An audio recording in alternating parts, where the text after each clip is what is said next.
Hey everyone, I hope you're having a great Monday. I'm having a case of the Mondays. I'm not sure if you've seen Office Space, but if you have, or if you haven't, drop me a hashtag Monday down in the comments. I'm having a case of the Mondays, a little blue Monday, because I heard a story that just baffled me earlier today from one of my other coaches that I didn't know about.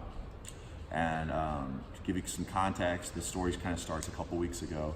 We had a family that was inquiring into our program. And we get families that inquire about all types of things, focus, discipline, respect. But one of the most serious things that we get is bullying. Bullying at school or in the community, whether it's physical or verbal or even nowadays online. We take it super serious when someone's getting bullied. And the mom called needing us to do something to help their daughter. And she was getting bullied very seriously at school and online. And she reached out to her teachers and she reached out to her counselors, and they weren't able to help her like the family had hoped. So they gave us a call, said, please help us. The daughter's very depressed, and it was bad. It was really bad. It was to the point where she had written 2 suicide notes, and she was on a very bad path and needed help fast. And as a coach and someone who wants to help people, when we hear that, we instantly bring them into the program as quickly as possible to try and get them on a path to success, or a better path.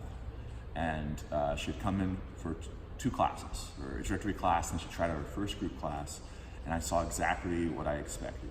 She was very shy, lacked confidence to the max. She was very uncomfortable. She's not a very athletic kid. Didn't like the warm-ups or the running or the punching. It was totally out of her comfort zone. But I knew that our leadership training and our self-defense training was going to help her get over this bullying, because I've seen it happen with so many of our other students. So she comes in for her 2 classes, and then after her second class, we get a call from mom. Mom calls us and says, we want to take her out of the program. And I was shocked. It hit me hard, because it's a family that initially very serious, needed our program, were committed. They wanted to do whatever it was going to take to help their daughter. And I wanted to take her out because she wasn't having fun. That was it. She wasn't having fun. My thought was, what did you expect? Did you expect anything different from your daughter who's very shy and being bullied? Did you expect her to like it and pick it up just like that? It doesn't just happen like that. It takes time to develop the skills to become a leader and to acclimatize to the class. And how could you take her out just because she wasn't enjoying it when it was something so serious that it got to that level where she was writing suicide notes?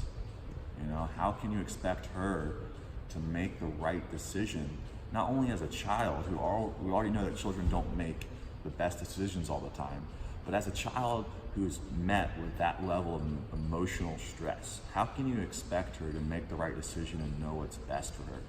And the answer is that you can't, you don't. As a parent, you have to parent.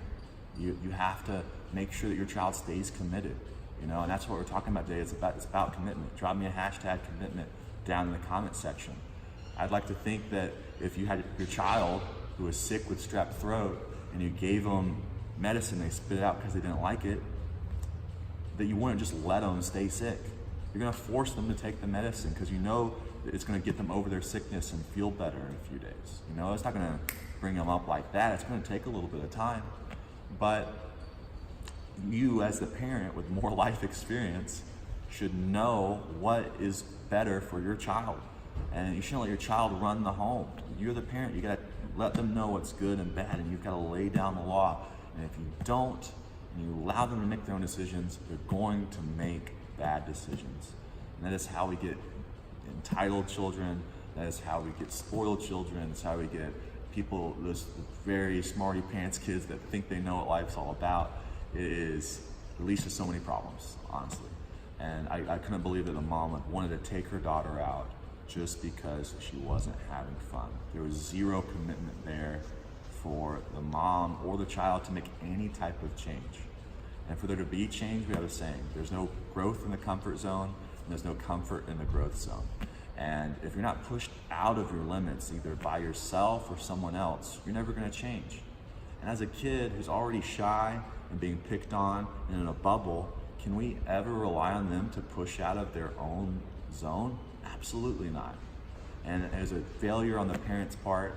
And it really just hit me hard today about how poor that situation was. And if this hits home to you, please drop me a hashtag commitment down in the comments. I would love to know what you thought about the video. And also, if you know any families in similar situations, please reach out to us and let us know also. And I'll talk to you guys next time. Thank you so much.